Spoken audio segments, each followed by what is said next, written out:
Mr. President, when we took up tax reform, we had one goal, and that was to make life better for hardworking Americans. And that involved a couple of things. For starters, it involved putting more money in Americans' pockets right away by cutting their taxes. And Americans are already seeing the tax relief that we passed in their paychecks. But we knew that tax cuts, as helpful as they are, weren't enough. We wanted to make sure that we created the kind of economy that would give American workers access to the jobs, wages, and opportunities that would set them up for security and prosperity in the long term. And since jobs and opportunities are created by businesses, that meant reforming our tax code to improve the playing field for businesses so that they could improve the playing field for workers. And that's what we did. And I'm proud to report that it's working. Since tax reform was passed, business after business has announced good news for workers: pay increases, bonuses, and better benefits, including increased retirement benefits, new and better education benefits, and enhanced parental leave benefits. A recent survey from the National Association of Manufacturers reported that 77% of manufacturers plan to increase hiring as a result of tax reform. 72% plan to increase wages or benefits, and 86% report that they plan to increase investments, which means new jobs and opportunities for workers. Meanwhile, a recent survey from the National Federation of Independent Business reports that 75% of small business owners think that the Tax Cuts and Jobs Act will have a positive effect on their businesses. And a number of small businesses, Mr. President, are increasing wages, and that has recently hit a record, 35%. In April, for the first time since the Bureau of Labor Statistics began tracking the data, the number of job openings outnumbered the number of job seekers. First time since they started keeping that, Mr. President, the number of job openings, the number of jobs that are out there are greater than those who are actually seeking employment. Meanwhile, in May, unemployment dropped to its lowest level in 18 years, and wage growth increased at the fastest pace since July of 2009. In other words, it is a good day for American workers. Mr. President, there's nothing better than seeing opportunities improve for hardworking Americans. I'm proud of the benefits that the Tax Cuts and Jobs Act is delivering for American workers, and I look forward, Mr. President, to seeing this law produce even more benefits for workers in the future. Mr. President, if there's one thing we tend to automatically rely on, it's the strength of our military. We're accustomed to having the best fighting force in the world and assuming that we can meet every threat. But military strength doesn't just spring up automatically. It has to be developed. And once developed, it has to be maintained. But in recent years, we haven't met this responsibility. While we have the very finest soldiers in the world, they don't always have the tools that they need to defend our nation. Budgetary impasses paired with increased operational demands have left our armed forces with manpower deficits and delayed the acquisition of 21st-century weapons and equipment. Meanwhile, other major powers hostile to the United States have been building up their militaries. And as a result, Mr. President, our military advantage has been steadily eroding.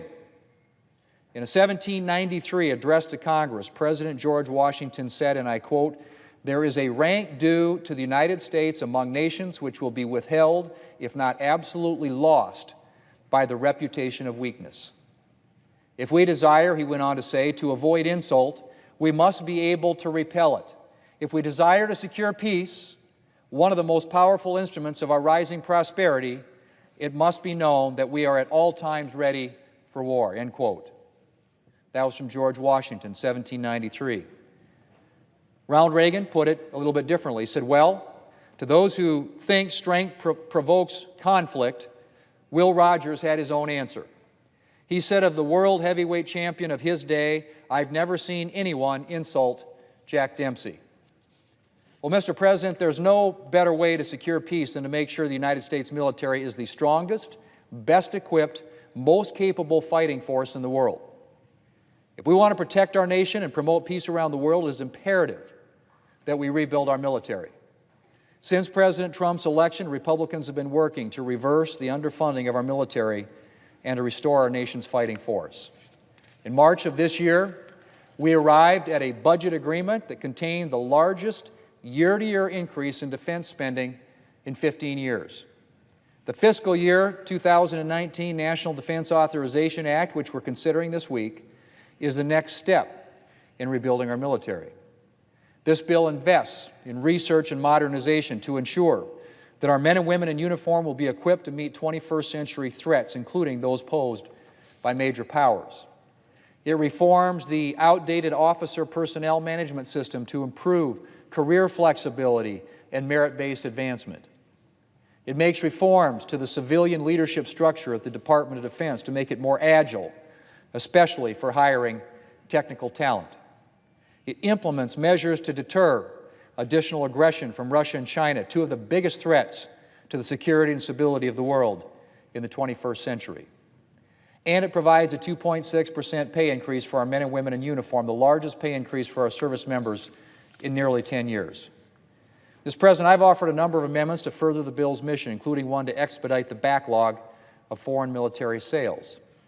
This will support the administration's efforts to balance trade deficits, support domestic industry, and permit America's security partners to make greater investments in their own capabilities. I'm also working on an amendment to allow the Air Force to incorporate the B-21 bomber when determining criteria for training airspace requirements. This will build off a report I secured in last year's National Defense Authorization Act on how to optimize training airspaces. My amendment will enable the Air Force to formally incorporate this future aircraft into its planning. I know the bill managers have a host of amendments before them, and I'm hopeful the Senate can come to an agreement and include many of those. Mr. President, if we want our nation to be secure, if we want to promote peace and stability around the world, then we need to ensure that our military is the strongest, best equipped fighting force in the world.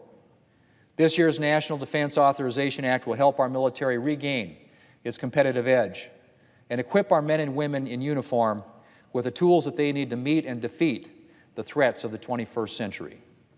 I'm grateful to Senator Inhofe for his leadership and to Senator McCain, who can't be with us here today, but whose tireless work is reflected throughout this bill.